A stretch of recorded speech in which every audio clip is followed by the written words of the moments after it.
अबे मैं आपसे ये भी जानना चाहूँगा कि आपने जैसे कहा कि एक तो इंफ्रा स्पेस में या फिर एग्री के जो स्पेस में है वहाँ पर बाइंग के अच्छे मौके हैं।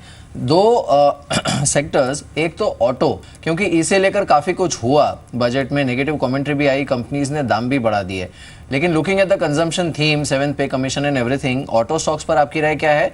और दूसरा रेलवे स्टॉक्स पर, बिकॉज रेल बजट के बाद तो गिरावट थी, उसके बाद एक अपमूव आया रेलवे स्टॉक्स में, but it has not really sustained. वहाँ पर क्या और स्कोप है करेक्शन का?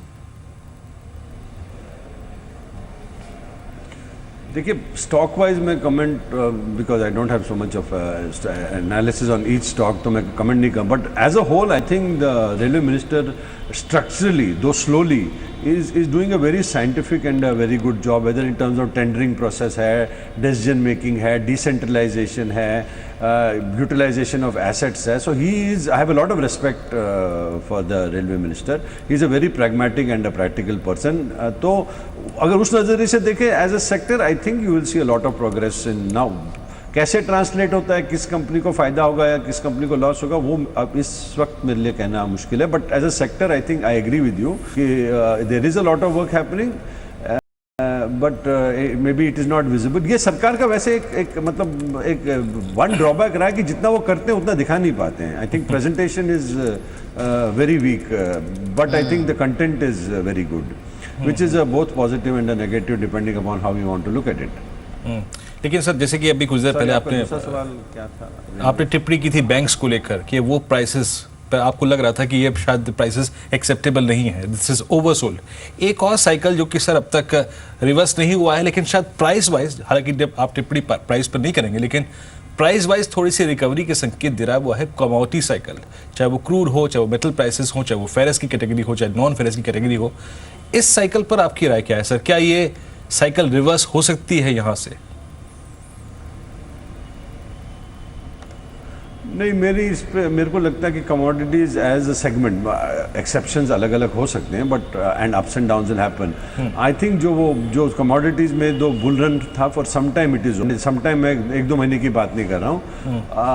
On the whole I think the commodities cycle will take anything from over 2 to 3 years before the cycle will recover. उसका मतलब नहीं है कि ऑयल के प्राइसेस नहीं बढ़ सकते, बट जो आपने जो पीक्स देखे थे उनके आसपास आना मुझे लगता है at least for the next 2 to 3 years very difficult. Commodities as a whole, the sector as a whole. बिल्कुल. लेकिन अब इस समय आपकी strategy, coming back to the PSU bank, जिस पर आपने कहा कि काफ़ी ओवरसोल्ड थे, उसमें भी हमने ठीक ठाक रनअप देख लिया है.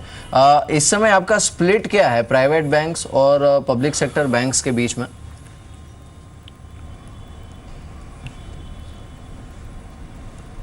ये it will be a sensitive question to answer for me, but I think आप वैल्यूएशन देखिए, आई थिंक इतना बुरा हाल नहीं है पब्लिक सेक्टर बैंक्स का जितना लोग समझ रहे हैं.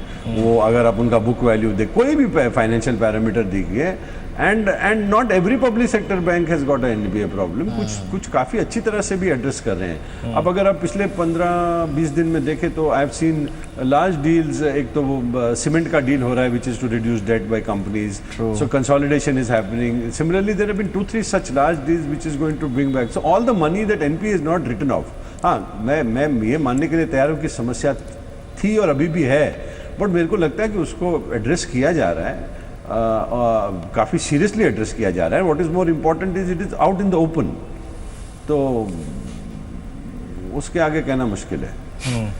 सर, एक और चीज़ पूछना चाहूँगा. आई मीन थोड़ा डिफेंसिव्स की बात कर लेता हूँ. आई मीन डिफेंसिव्स में सडनली अगर आप देखें, बहुत से लोगों को इन्वेस्टमेंट की अपॉर्चुनिटीज नजर आने लगी. स्पेशली अगर मैं स्टार्ट करूँ एफएमसीजी से, ग्रामीण भारत का ये बजट था, रूरल स्पेंडिंग पर जोर दिया गया है, मानसून अच्छा रहा तो स्थितियाँ और अच्छी होंगी. एक तरफ आपका आईटी खड़ा है, आईटी के लिए बड़ा ट्रिगर या फिर बड़ा एक घटना है होगी यूएस प्रेसिडेंशियल इलेक्शन.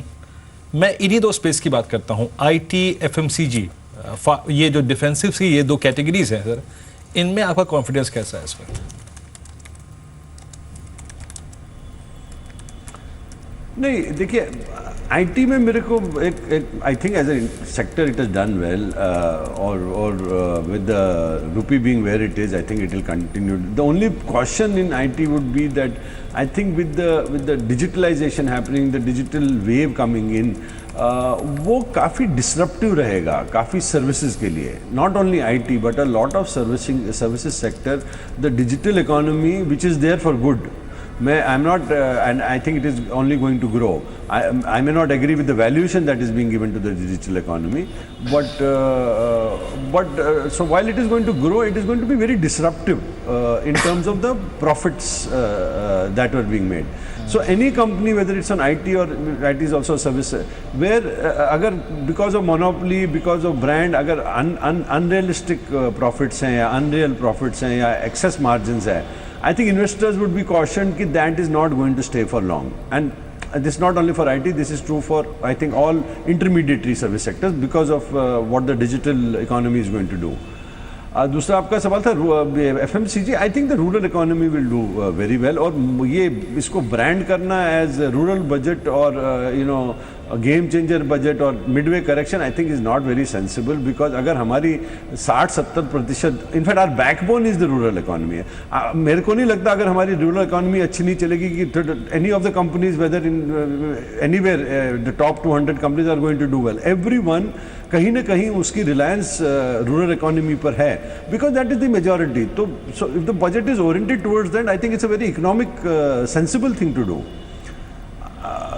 तो let's not brush it as just कि भाई ये वोट के लिए करें, इलेक्शन के लिए करें. Any sensible economist in a country like India would want to give, चाहेगा कि वो रूरल इकोनॉमी स्ट्रेंथन हो, because that is your backbone, that is your core. बिल्कुल बिल्कुल. चलिए अभय, बहुत बहुत शुक्रिया. बहुत बहुत शुक्रिया हमारे साथ इस बातचीत में शामिल होने के लिए.